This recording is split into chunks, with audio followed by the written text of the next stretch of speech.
Yesterday morning I woke up at home in southeast London, had a quick coffee, chucked my leathers on and rode 260 effortless miles to Liverpool docks.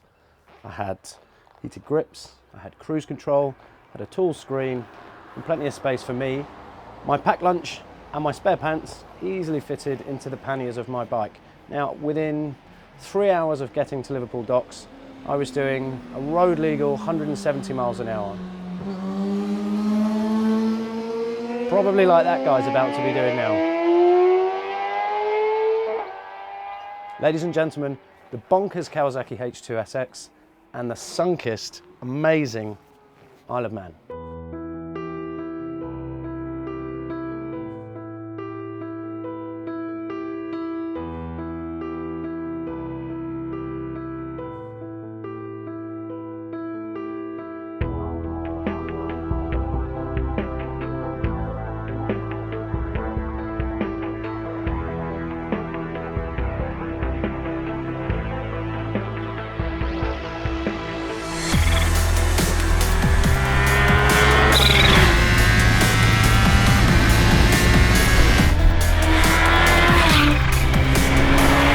My plan was simple, come to the Isle of Man and enjoy the roads and the scenery before the madness of the TT.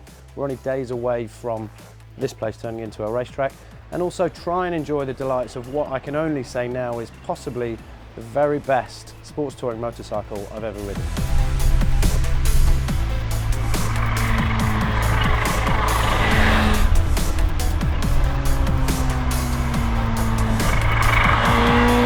You may remember Chris Northover riding the Kawasaki H2 and H2R at the press launch in Qatar a couple of years ago. Now, we love that footage and we'll always take a chance to just quickly give you another flash of it. Here it is. You can only have that much though because there's so much to say about the H2 SX and the differences between H2 as we remembered it from the launch and this version, the touring version, that I'd rather you looked at me and this new bike rather than Chris and his weird hair. So inside the motor, pretty much only the block remains the same. So the capacity is the same, 998cc, but the rest of the motor has been completely reworked. Compression is up.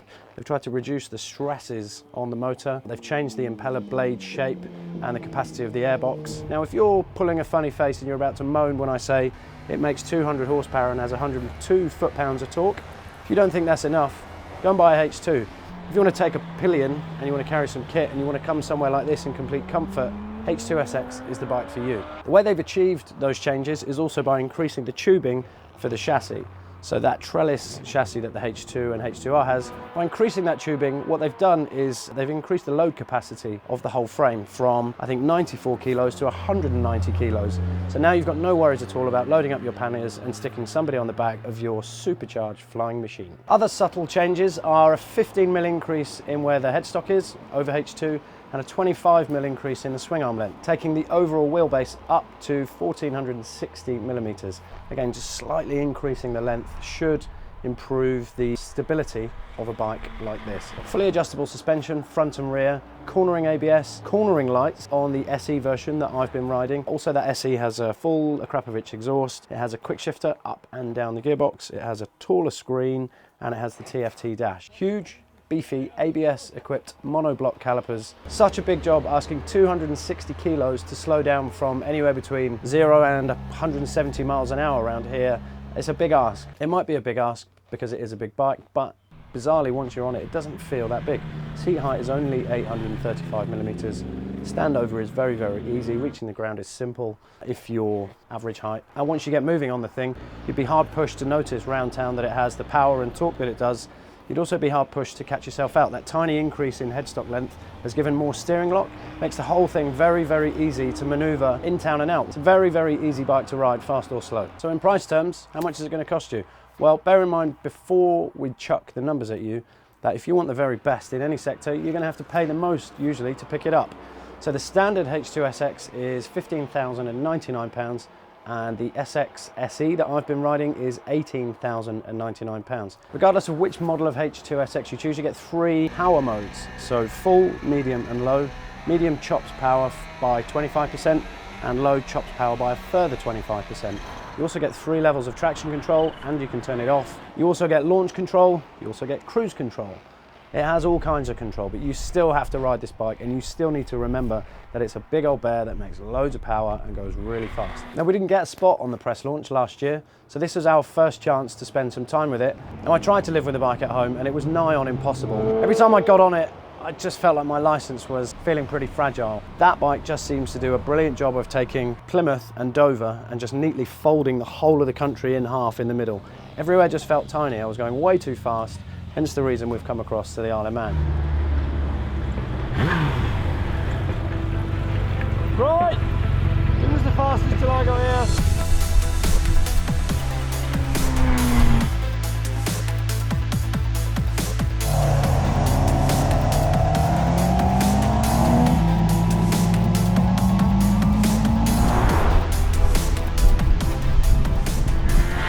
So while we're stuck in this 30-mile-an-hour limit, I thought it would be worth giving you a couple of tips on a few key things if you're coming over to the island for your first or your 10th or your 100th visit.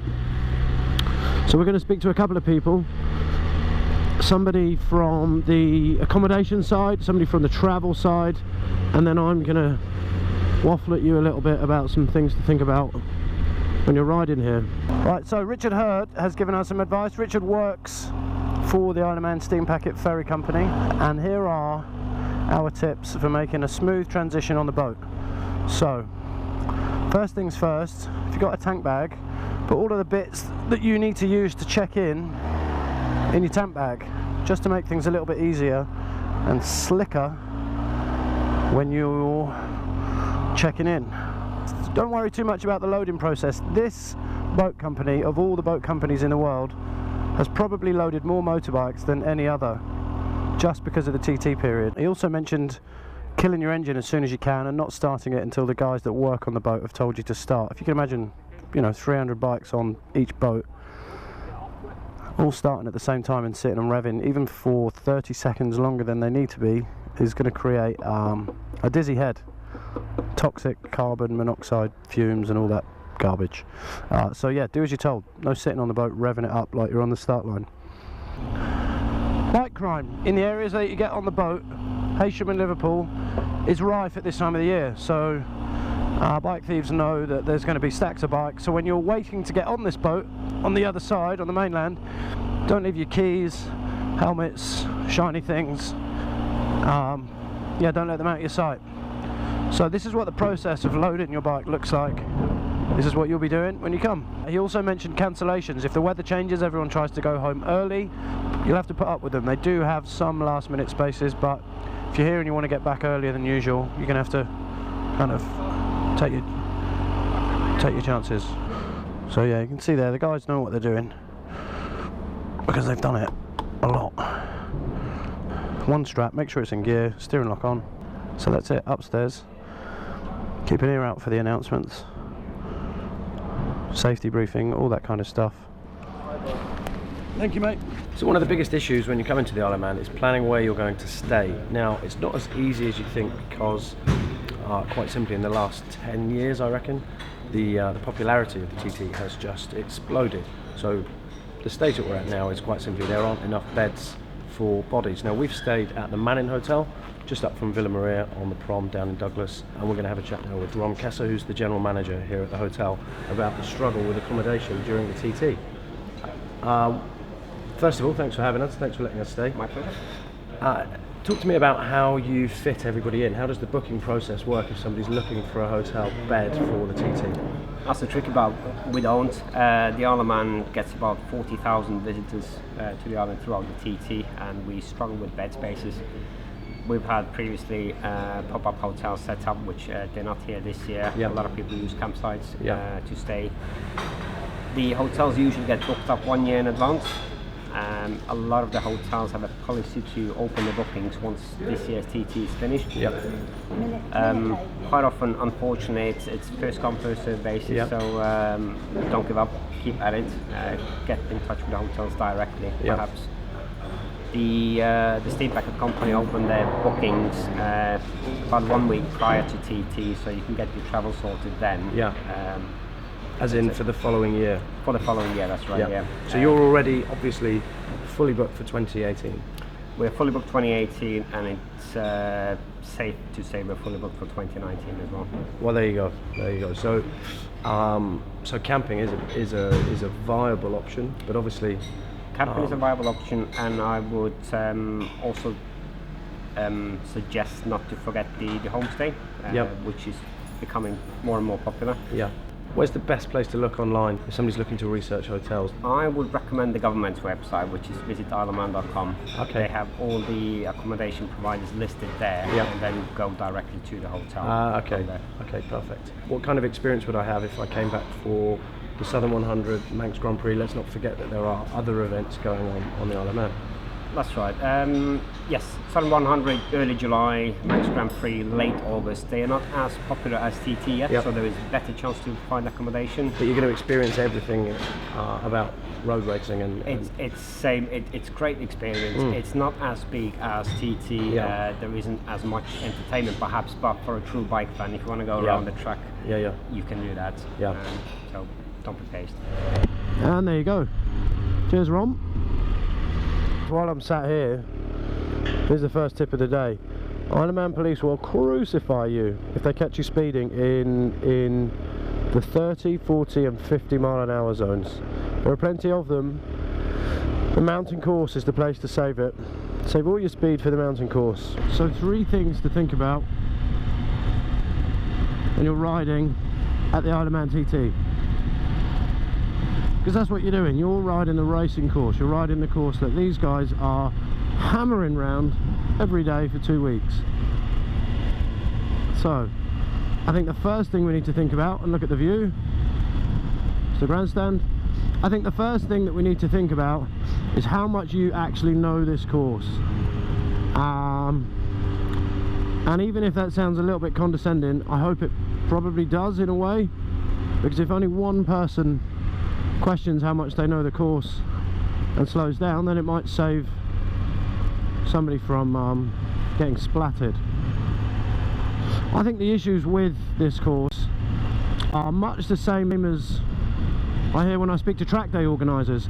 Did you know that evening track days statistically are the worst for crashes? Let's say Brands Hatch, a weekday evening track day at Brands, because most of the guys that turn up to them have spent all day kind of looking out the office window, staring at their watch, waiting to knock off so they can sling their bike in the van and get to Brands as quick as they can for a quick session.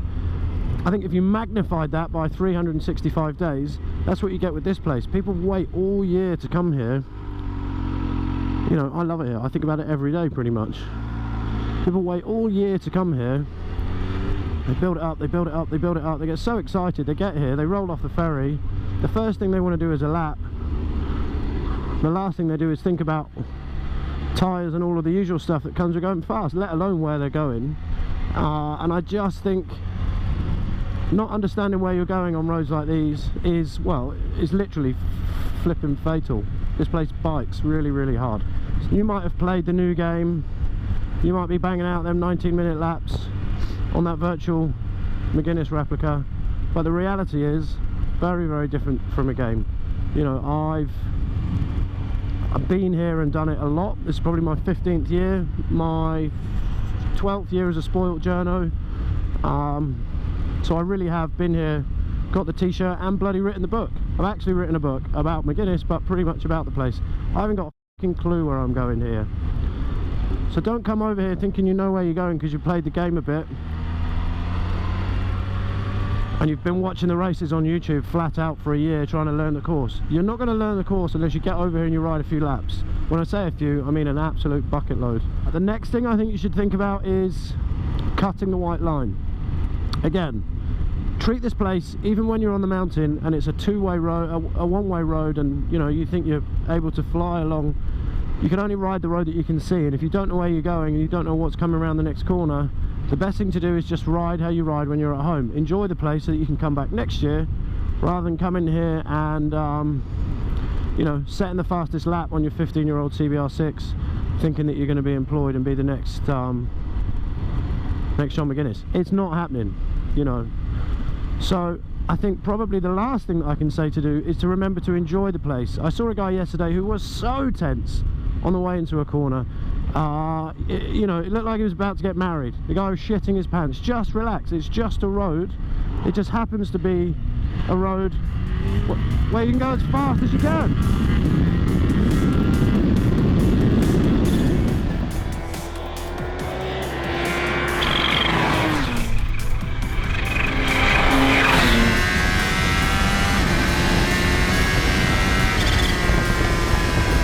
What does 200 supercharged horsepower feel like with 102 foot-pounds of torque over the mountain course? So it can be quite a challenge trying to replicate all those YouTube videos you've seen of all the racers doing what they do over here. Let's not forget that we came over pre-TT, so the roads over the mountain are two-way, and also you get absolutely crucified on the Isle of Man for speeding in the 30, 40 and 50 mile-an-hour zones.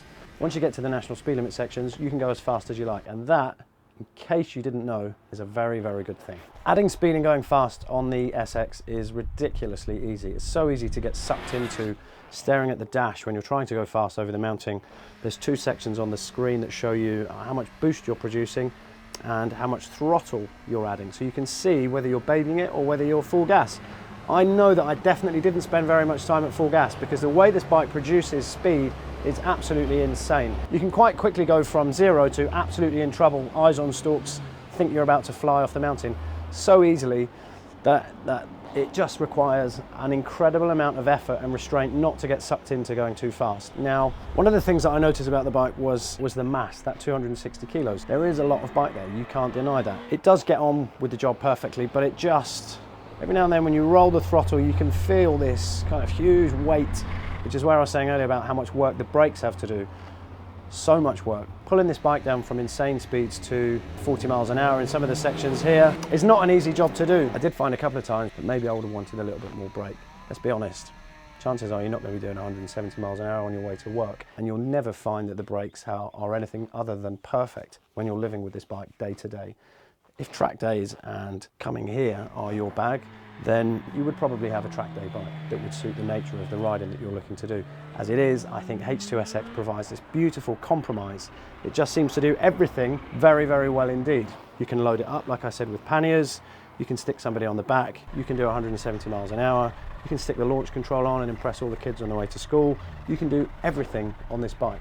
And I don't think it's possible to be able to do all those things better than everything else that I've ever ridden. And for me, the brakes are just that one area that I'm happy for there to be another bit of compromise. I'm happy that they stop me. I'm happy that they do what they do. You need to take a test ride to get a feel for these yourself. I did find that I was keeping an eye on the fuel gauge. If you go fast, you're going to drink fuel. If you go even faster, you're going to use even more. Don't expect to get the same figures that Kawasaki are quoting for miles per gallon if you're riding like you've stolen this bike. So the best feeling for me during my time up and over the mountain, I don't know how many times I've been over there over the last couple of days, was kind of top of second or third gear when I started to get a bit of a feeling for where I was going and knew what was coming around the next blind left or right hand turn. Just rolling the gas on this bike creates the most insane noise I've ever heard on anything short of a H2R. That weird chirpy sound that you can hear, that I'm addicted to hearing now myself, is actually the sound of the blades on the supercharger breaking the speed of sound, apparently. It's a properly addictive noise, and like I say, when I was getting some of the sections right for me, don't get me wrong, I wasn't really going that fast. I wasn't doing anything like the racers do out here. That's the reality of not being a TT racer. But when you feel like you're getting it right and the bike is creating this massive chunk of boost, and you just need to think about throttle, and suddenly you've added 30 miles an hour to your corner entry speed, let alone your corner exit speed, everything on this bike just seems to line up and everything just feels beautiful. And you look across and you're on the Isle of Man and the bike's chirping and you're doing 150 miles an hour. If you asked me to put a price on that, I would say it's probably about £18,099. Another thing that can draw you in that TFT dash is the lean angle indicator. It's instant. So if you're bazzing around your favourite roundabout and you have a look, it'll show you how many degrees of lean angle you're achieving, but it'll also have this little gauge, like a slide gauge. Sitting just next to that, like I said, is the throttle position indicator. Next to that is boost, and next to that there's a weird kind of bird's eye view of the entire bike and where the mass is. So if you're loading the front up, see this little green oval shift towards the front of the bike, showing you that the weight of the bike is being pitched forward. Go to full gas and it shifts to the rear tyre.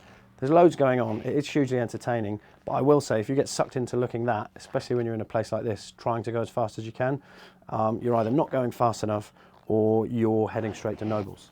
which is the hospital. So in the past, with Kawasaki's in particular, I've struggled sometimes to get on with the Bridgestones that they come on. S21, for some reason, on this bike in particular, was different. I just seemed to click with what these tyres were doing. They really do have an incredible amount of work to do, and they put in a commendable effort in terms of how they're able to cope with all of those forces, accelerating, braking, cornering, mass, me chopping the throttle everywhere, me screaming for my mother. There's a lot going on. Brilliant tyres, really, really pleased with them. So magazines and websites, much like Superbike, have been banging on for years about how the lines have blurred across the biking sectors as our demographic has aged and sports bike sales have dropped off. It's obvious that the majority of sports bike fans are looking for more in their next purchase. If they're going to buy a touring bike, they want it to be able to do everything. If they're going to buy a sports bike, they want it to be able to do everything. Ditto naked bikes. People nowadays want their bike to be the very best of everything, and why not? So is H2 SX a pin-sharp touring machine with fantastic road manners, or a big bruiser of a sports bike that happens to have room for your clobber out the back? I don't know, I'm still scratching my head on that one. What I do know is that Kawasaki's H2 SX, particularly in this SE trim, is an absolutely devastating way of covering as many miles as possible, as fast as possible, in complete comfort.